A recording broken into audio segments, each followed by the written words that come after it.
On Production is brought to you by Wrapbook, the production industry's only on-demand payroll platform.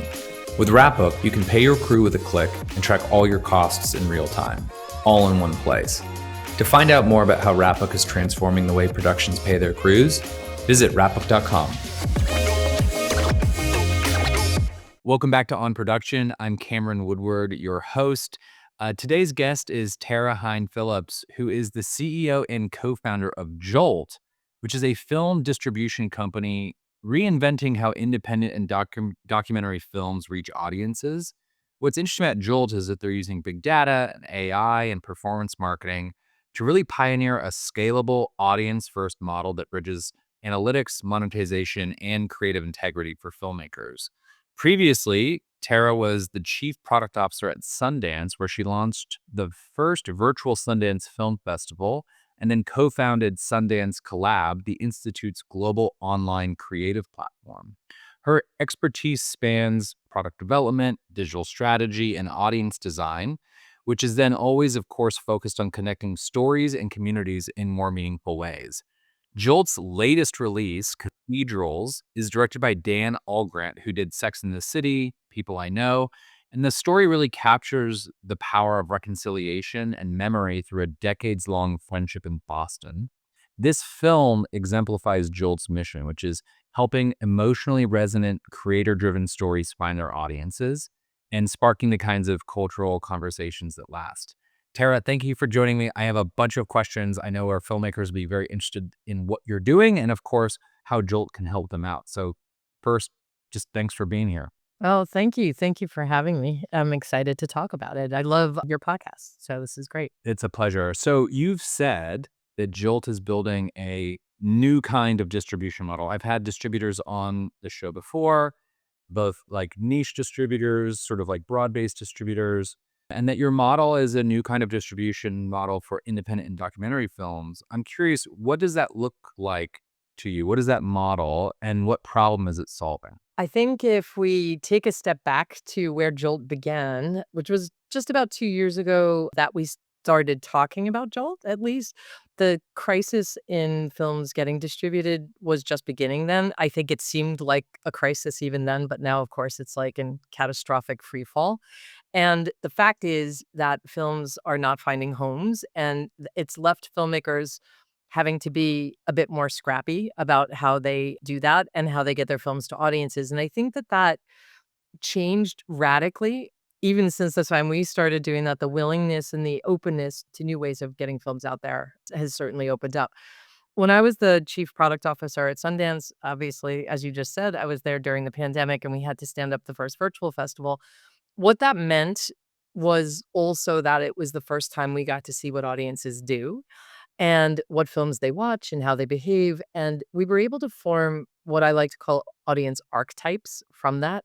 So, somebody who doesn't watch a film unless their friends tell them is one type of person, and somebody that watches every single film about sports is another type of person and another type of archetype. And so we broke down the audience segmentation and thought about how audiences, what would they need to be motivated to watch a film.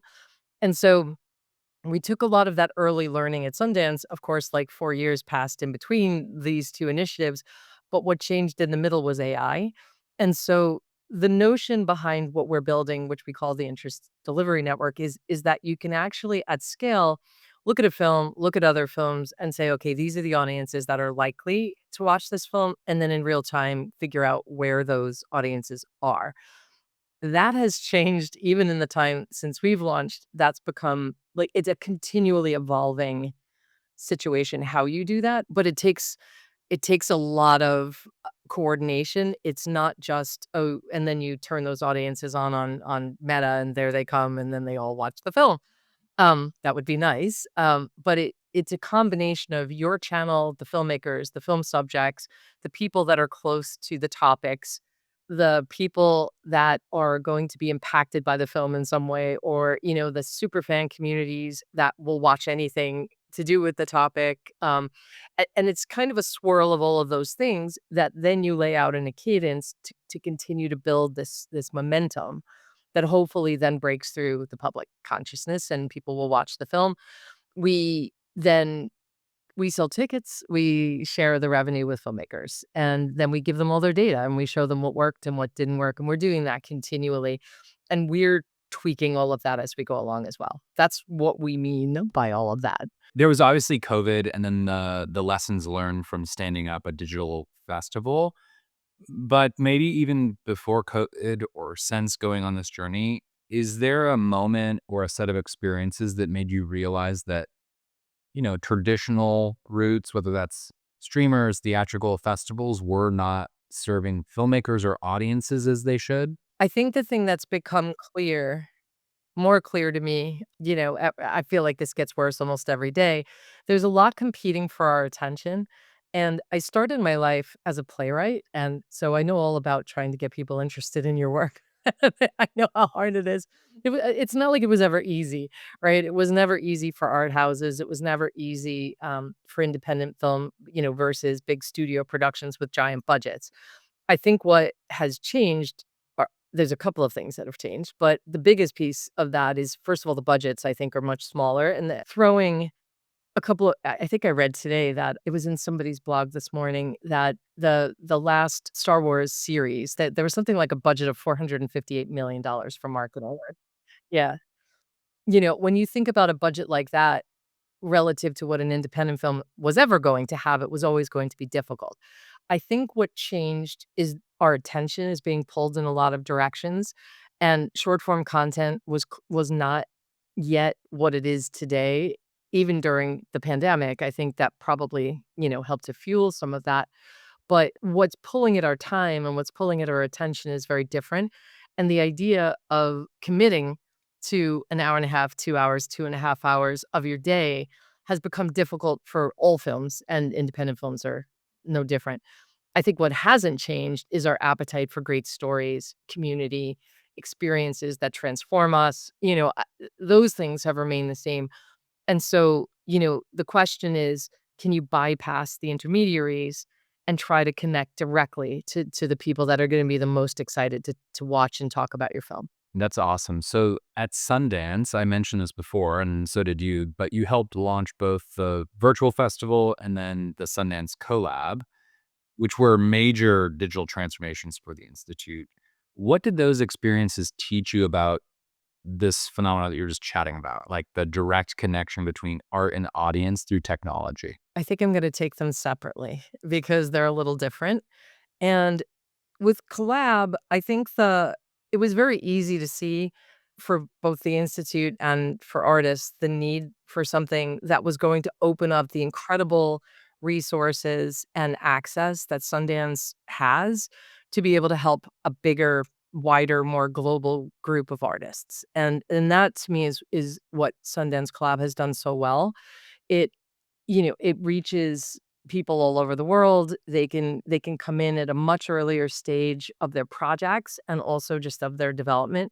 And now, that it's been around for a couple of years, you can track projects that started on Collab and have come all the way across the journey, through the awards journeys. And it's just incredibly gratifying to see artists from all over the world being able to participate and connect with Sundance like that. And really, I think Sundance is such a beacon, and, the energy and the spirit of the labs, which were, obviously created by Michelle Satter, who was my partner with Sundance Collab and is still the, kind of founding partner there. I think her energy, the energy that she has used to build the labs into what they are, which I think is this incredible, safe incubator for just remarkable, self-discovery and improvement of your work.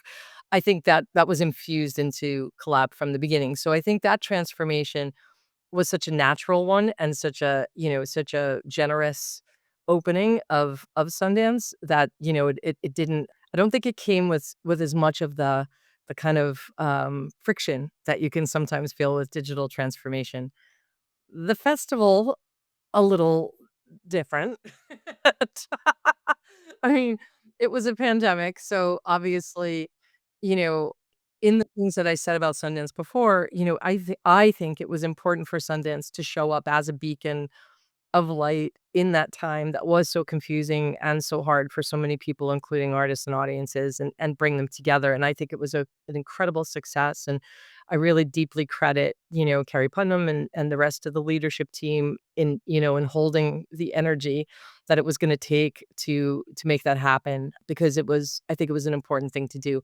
We were lucky, we were having discussions. Everybody at Sundance in January 2020 was having discussions about what was happening in China. And so we started early thinking about, like, hey, I wonder if this thing were to get bad, what we would have to do for the festival. And luckily, like, we gave ourselves that couple of months head start that enabled us to put that together. But I think even now, and I interact with festivals quite a lot with Joel, I think it has continued to raise existential questions around, should you give digital access? Is it an in-person experience only? Does it detract from it? Is it, some filmmakers, I think, see the opportunity for reach. I think other filmmakers feel, like they would rather have their films not yet, sort of digitally seen. And so I think that, I think it's created some tensions around those things.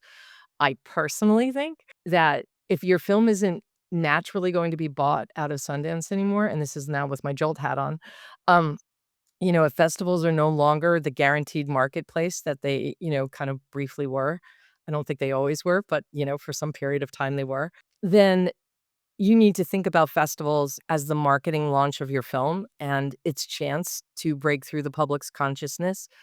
And to me, that means get it out there as widely as you possibly can, and, and try and make as big a mark as you can with the opportunity.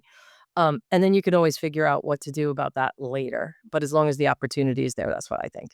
Yeah, Tara, I was gonna ask, like, so did the time at Sundance across those 2 programs, and then even just broadly your experience there as a screenwriter, and then, or as a, you were telling AI. me Yeah, it's much that worse than being a screenwriter.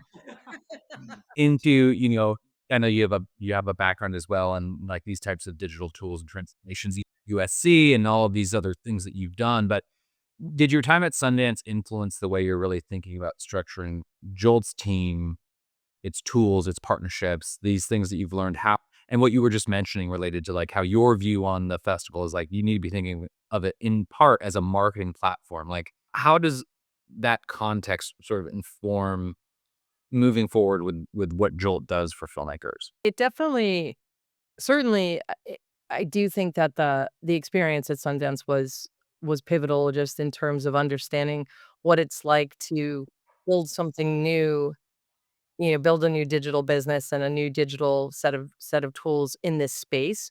Um, I have a unique love for it because it is at the intersection point of a lot of things I care about. There are other areas that are a little bit easier, I think, to build, and there's a lot of sensitivity in the artist space. I think the thing has made me that's been helpful to me both at Sundance and at Jolt is that I do have, at least at my core, a really deep understanding of what it's like to be an artist and try to put your work into the world. And I think that if anything is helpful for me in making this work, it's really that. I really understand the sensitivities that go into sharing your work this way. As far as if you didn't need to have that and you were just building a business that was, like, kind of cut and dried and very, kind of, you know, revenue focused, and, you would do it differently for sure. And probably arguably you should. But it wouldn't work, and it wouldn't work for artists. And I think, if it's going to work, it has to work for artists. As far as how what we learned the hard way, I would say, in terms of how Jolt operates, we thought in the beginning, oh, look, like, these films aren't being acquired and they have nowhere to go. So we'll put them up on our platform and that will connect them to audiences and that will be great. But without a distributor, there were these many, many other steps that weren't that there was nobody else to take care of, and so we found ourselves very quickly getting pulled into the entire life cycle of the film. It can't come on Jolt if it hasn't had an Academy qualifying run. A lot of times there are theatrical goals for films that have, that precede their digital goals, and to some extent, I see that almost the same way, in terms of what I just said about, festivals. It's another potential marketing launch, right? We have a film launching today that had a one-day, IMAX release for in 100 cinemas or somewhere around 100 cinemas, which was great for getting people to know that this film exists and is coming, for us to now launch a couple of months later. And so there was that. There was also the impact side of the films, and a lot of times there were people already on board who were hoping to expand the impact of the film, but sometimes there weren't. And so, we found ourselves kind of fulfilling all of these different roles. And so over time, we've figured out how to do that either through partnerships or by things we do directly. But it was a misunderstanding to think that the only thing a film needs is a place. It has a life and it needs these other things too, which has probably been the biggest disruption, I think, with these films not being acquired in the way that they were before. This is something I want to dig into more because obviously our audience at On Production may be hearing of Jolt the first time, or they've heard of it, they weren't sure, and so, like, I feel like we have an awesome canvas to dig into some of this stuff. So, I mean, we talked about this at the beginning of the podcast. I don't know if by name, but sort of like the underlying technology of, like, this concept of the interest delivery network, which is a super fascinating concept. Can you explain what that means in practical terms? And then how does data actually find and activate an audience? So, I mean, what it means in practical terms is that we are in the business of audience discovery and that we are connecting audiences to the things they're interested in. So that's that at its core, that's what it's doing. The way that we're doing that is, we're kind of turning the algorithms on their head a little bit. We are tracking absolutely everything. So we can track everything that people do and what works. Using a film like I know we're gonna talk about cathedrals in a second, but I'll talk about cathedrals for one moment. Using cathedrals as an example, that might have an audience that it lives in Boston and is really interested in the history of the city. That might have an audience that is really interested in, stories about faith and community. That may have an audience that's really interested in stories about race and race and society. We make content and look for audiences that are specific to the things that we think people are going to care about. And then we use those to, kind of draw people in and draw people to us. We use a variety of tactics to do that. We do events. We look for partners that are aligned to those specific themes so that they are really doing the outreach in some ways on our behalf, but we are giving them the tools to do that so that we're creating almost like a satellite of interests around a film, and their reach to audience is the expansion of our reach, and we're making some assumptions about what that audience is in advance to build that strategy, but then as we go along, we're continually testing that, and then we might put more resources here or there depending on how it's actually going. For the film that's launching today, we have 11 or 12 sports bars lined up to do a screening of the film in community with other people. There are climbing gyms that are going to do screenings of the film. We have the athletes themselves who are really excited to talk about the film today. We have the brands that support them that are getting the word out about the film. We have people doing direct to camera videos and sharing that throughout their community. So we're doing all of these things. So, Tara, by the time this conversation is released, this film will have premiered today. Tell us about the film, just for listeners that are curious about how all of that marketing activity is going into Yeah, the. yeah, just so they could track it back. The film is Girl Climber, and it's a story about Emily Harrington's free ascent El Capitan in Yosemite. It's a great film. It's a great film on every measure. And we are working on that with the film team, but also Red Bull Studios, and that's a really good example of this is the kind of partnership that we really look for. They've been incredible partners. The film cast is an incredible team. The filmmaker is amazing, director, who's also a fantastic climber. North Face, who supports Emily and Alex, who are in the film.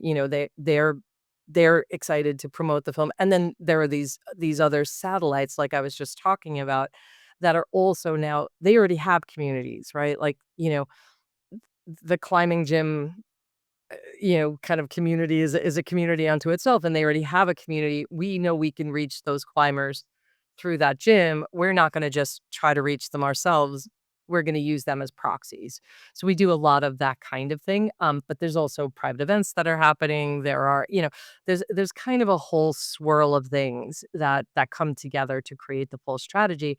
And then the data from all of that is being collected. So we can tell where did people come from. We can tell what marketing was worked and what marketing didn't, and what not just what worked and what didn't, because a lot of times marketing works, but what actually got people to watch the film, which is the absolute only thing we care about. That's awesome. So pivoting back to, well, and also like congrats on the launch, and may it be very successful by the time we release it. The next release is actually Cathedrals, as I mentioned in the introduction.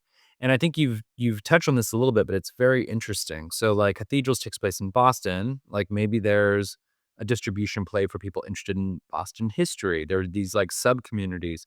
Can you walk me through how analytics is shaping the rollout and marketing decisions for Cathedrals? It's a good place to start with Boston because, as soon as we started looking at it, the film team was really interested in how they could have as much presence and impact in Boston just because they live there and it's the film is so centered there. So one of the things that happened was it was accepted into the Boston Globe Film Festival, which is where it's going to have its premiere. And that is in, I should know offhand, but I think it's the 23rd. It's the 23rd or 24th. I think it's the 23rd. But it's having its film premiere there, and, and really paying attention to the Boston media and making sure that the Boston audience is really, knows about the film and is really excited to watch it. We also have a couple of screenings lined up at churches around the country where the film will be shown. We have other community partnerships that where they're really interested in sharing more about the film. The film has a lot of themes like addiction and incarceration and, and kind of the recovery from those things. So there are communities, with those that share those interests and sharing hopeful stories around that, we are also doing a lot of outreach to. We also just think this is an incredible story of friendship, and it's a beautiful film. It's a little bit of a mystery, kind of as the journey, kind of unpacks. And it's the story of someone who made a student film and now is going back to find those subjects again as an adult, and so you're not really sure how it's going to go. And then I think I don't want to give too much away because it's such a beautiful the impact of the film is so beautiful, when it really gets you at the end, that's all I'm gonna say. So, and I think people have been really responding to just the hope of it and also just the depth of emotion that you feel in this film, and especially at a time that I think, it's been a difficult year for the world. So with the film, like you guys are going to be using a different approach. I mean, I guess the analytics, the data fundamentally are the same, whether it's the climbing film or cathedrals, but like the activations look different depending on how the data is sort of guiding you all.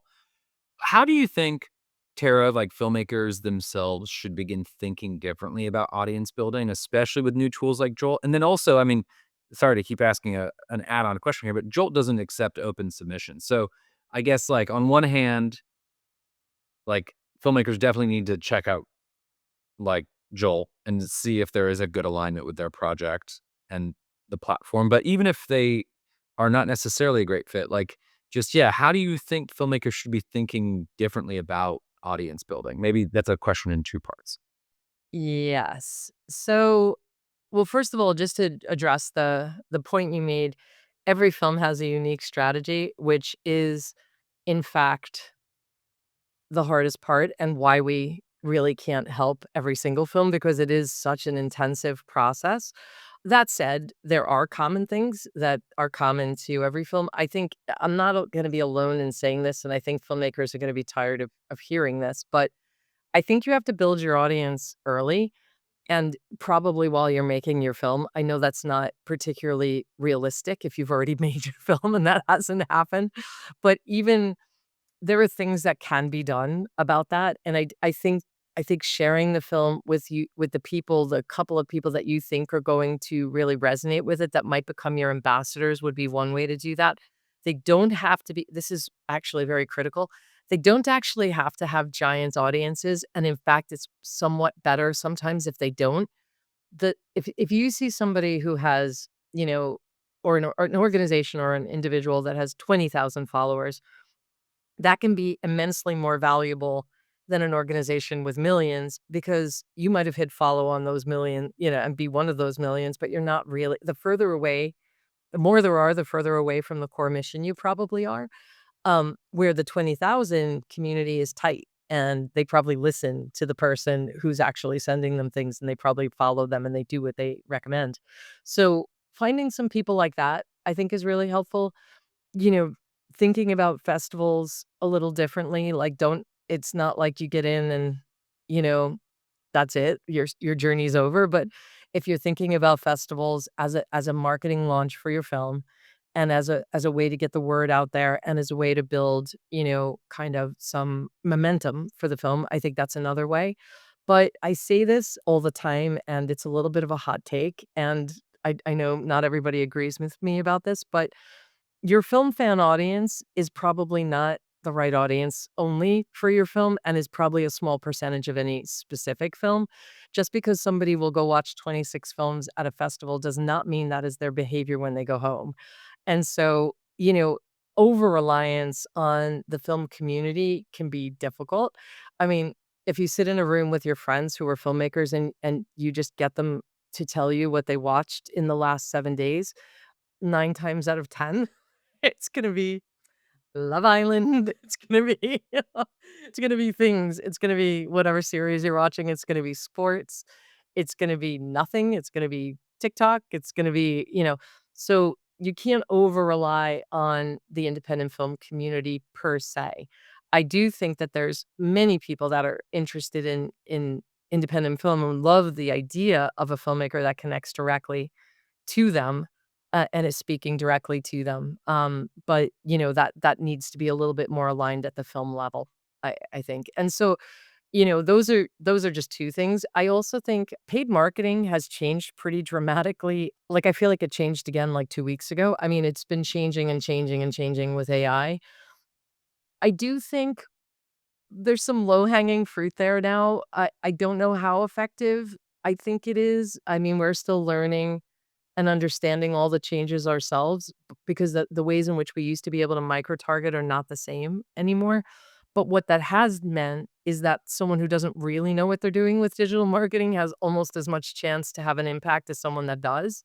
And so in some ways, that's good for somebody who has less experience. So maybe try a few things, and try some A/B testing, try your messaging. Don't get married to your laurels and your very long trailer. Try a couple of shorter cuts. Try talking to the audience about your film. See what works and see what resonates, and that's a quick way to do it.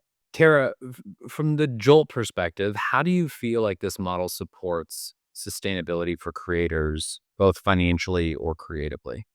I think the hope is that by giving filmmakers a chance to monetize their films a little bit differently than what would have happened if they'd gotten a sale, it allows filmmakers to continue to make their work. I will say, I think there probably needs to be, and there probably will be, a fundamental shift in how films get made and how much money is being spent to make those films. I think budgets probably need to come down in order to make this a little more sustainable. And I also think that you need to think about it almost as like a living wage. Like, can you create a career where you can make a living wage that would support you in making more films, versus like you're necessarily going to hit it out of the park and get, a big eight, whatever figure deal, right?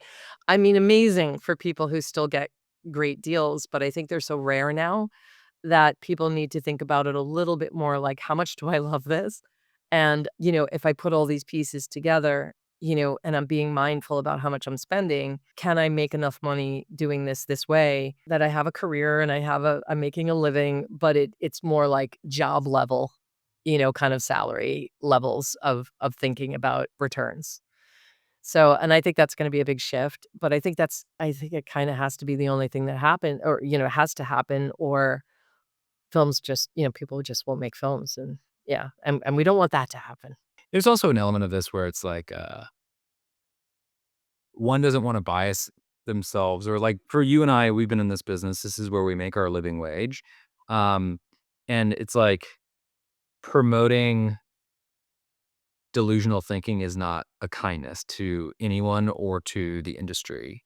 However, sustaining a career over decades, astounding, wonderful things do happen. And it's like, think about it from a sustainable first principles way, leave a lot of room for serendipity, and like keep yourself in the game as long as possible, making work and telling stories. I think that resonates. Absolutely. Yep. No, I couldn't agree more. And you can't that serendipity can't happen if you're not in the game, right? So Absolutely. Looking ahead, I mean, where do you see documentary distribution heading in the next 5 years? I know everything's changing so rapidly with technology, but I don't know. It's a hard question, right? I don't know. I don't want to like. I don't know how much people have been paying attention to the new Sora app, and and what AI is able to do with video and for video. So I'm going to give you like the negative case and the positive case. So let's start with the positive case. The positive case is, you know, it these tools that are emerging that make it easier to make things and much, much, much cheaper to make things are going to democratize creativity in a way that we've never seen before. It's opening access to people that, like forgetting about, I mean, when you think about just the expense of making a film, even, 5, 10 years ago, that the fact that these tools have become completely democratized could mean a real explosion of creativity and incredible impact. And that's the positive case for this. I guess I think the negative case is that our attention is so divided already that the sheer glut of content that will be produced will be so consuming and so overwhelming that it will be hard to figure out where those nuggets are. And so I worry a little bit about that. I do think that I think filmmakers need to be very adaptable about form. If this is where things are going, I think you need to think about form. And I think you need to think about, if really people don't have attention spans for an hour and a half, well, then maybe you should break it up into a couple of pieces. I know that's easy for me to say. Um, and, but maybe you need to think about like what is the most important thing? Is it your story? Is it the form of your story? And if they're, if they're linked in a way that you can't separate, then great. Then you have to be true to your art form. If reach and, access and audience size and all those other things are also a part of the calculus, then I think adapting form might be something that people will have to start to consider more. absolutely. It's very interesting. And it's because, you were mentioning even in the marketing for the films, it's like audience engagement sometimes in real life, technology to like understand the touch points of the marketing campaigns or audience engagement mixed in with just classic storytelling in the form of cinema. And they're all converging, seemingly, right? Like you could even imagine like telling a story, creating some sort of IP that deeply resonates with an audience. And then like with Sora, an audience member putting themselves into the story. Like whether we like this or not as purists of the form is almost irrelevant. It's now technologically possible. So then how do you interact with that as an artist? It's fascinating. And along those lines, I'm curious, Tara, because I know that you are following these things as you are pretty much at the cutting edge. You're talking about Sora. Like, what excites you most about this intersection of storytelling, technology, and audience engagement?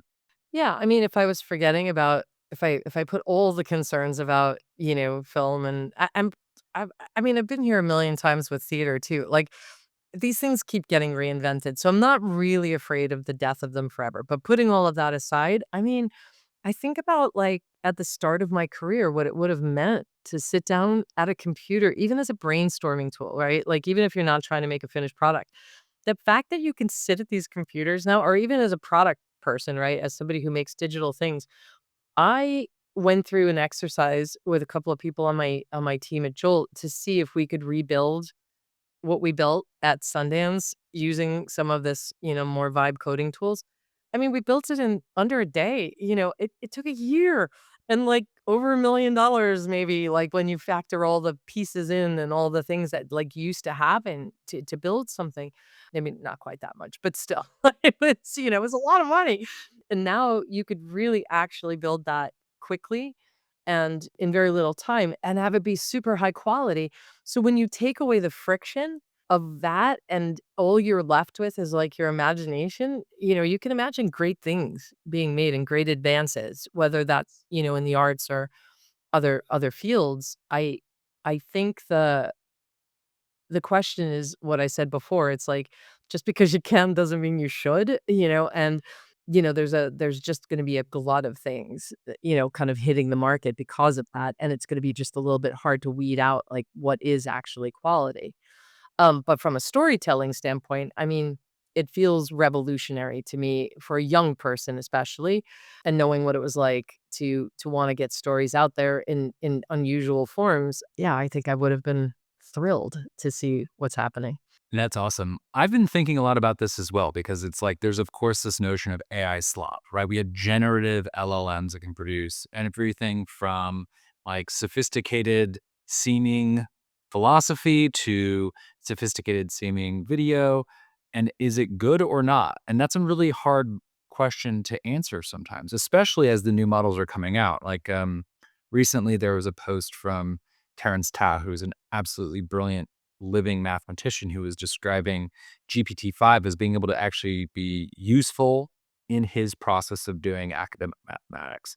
So we're actually seeing the models doing more than just sort of like generating seemingly thoughtful material and actually being like a co-contributor to real progress in the world, which is very exciting.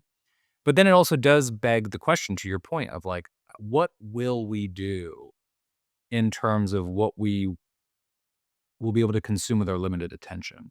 And I think like while the systems that produce this massive amount of work is changing, I think that there will be answers related to how do we actually ingest this stuff and determine if it's valuable or not. An interesting space that I think is emergent right now is betting markets, things like Kalshi and Polymarket or Manifest. These are marketplaces where people are actually betting with money or with social capital if a proposition about the world is true or not. So, like, that is to say, like, hey, is this movie good or not? Bet yes if you think so, bet no if you think it isn't. And then you'll get money if your bet was correct. And like with a large like set of participants betting, like does that create a new sort of filter? Like Google had created PageRank to do this online a long time ago. Is there some new intersection between LLMs and betting markets, and will that hopefully help us? Or the other thing that I think is so curious is like, will there be an LLM that filters out my stated preferences while also observing my actual preferences, right? My stated preference is that I love art films. My actual preference is I watch Love Island. So how do we balance that Oh, out? 100% it will be doing that if it's not doing that already. Yeah, I think what makes me really curious is kind of where you're going with that is a little bit how we evolve as a pretty heavy user of these tools and, what it feels like cognitively to create with these tools is a little bit like what I imagine it feels like to drive a race car for 6 hours. Like, your brain is, like, super firing, and I do feel like that to me also feels a little bit like what it feels like to be consuming content at pace as well, where our cognitive load is so high that our brains are like, "Ah," and so so I worry about that a little bit. I do think we have to adapt. Like, I think we need some physical adaptation to the pace that we're being asked to live at. But let's assume we overcome that hurdle. Then I think, yeah, I mean, these tools will rapidly get to a point where they will know you better than you know yourself, I think, to some degree. And they will be able to articulate that to you in ways that will be really interesting. But what I think is if you can move at scale, and if you can actually create like that, whether it's art or, or progress, or it's, or getting real answers in real time, I think that the real leapfrog over this is kind of, well, then what would we do with our time if we were able to take away some of the friction of the things that make life hard? Like we were saying about filmmaking, like what would we then do? Like, what would our goals for the world be? And what would our goals for our life be? I think you start to get into like bigger philosophical questions around like, how do we spend time, and do we want to actually like cooperate and maybe make the world a better place? Because we have time on our hands now. We have these things that are these tools. And then how long does this period of friction take to get through, with jobs changing and with, some people being super operators of these tools and really doing well, and other people being displaced by them? Like, what does society do about those things? And do we have the right people in place to make those decisions? And, it feels to me like, I mean, there is definitely an optimistic case, but I think we're coming into a period of friction, right, around that. And maybe, as a person with an artistic soul, I like to think that that kind of creative friction can create really, really wonderful things. I'm going to stay on the side of optimism for now. Absolutely. Well, Tara, thank you for joining on production. This has been super enlightening and super awesome. For filmmakers that are interested in Jolt or finding you or getting involved more deeply, where should we send them? If they come to Jolt Film, there's a tab for filmmakers. Please fill out the form. Tell us as much as you can about yourself and your project, and we'll be in touch. And I read every one of those. I look at them. I look at every single thing personally. My team is looking at them all the time. So we're talking to filmmakers all day long. That's awesome. Thanks so much for joining me. Oh, thank you so much for having me. On Production is brought to you by Rapbook. With automated time card calculations, real-time production accounting, and payroll you can run with just a click, Rapbook makes it easier than ever to manage your entire production from one login. To learn more about how Rapbook is transforming payroll and production accounting, check out our website at rapbook.com.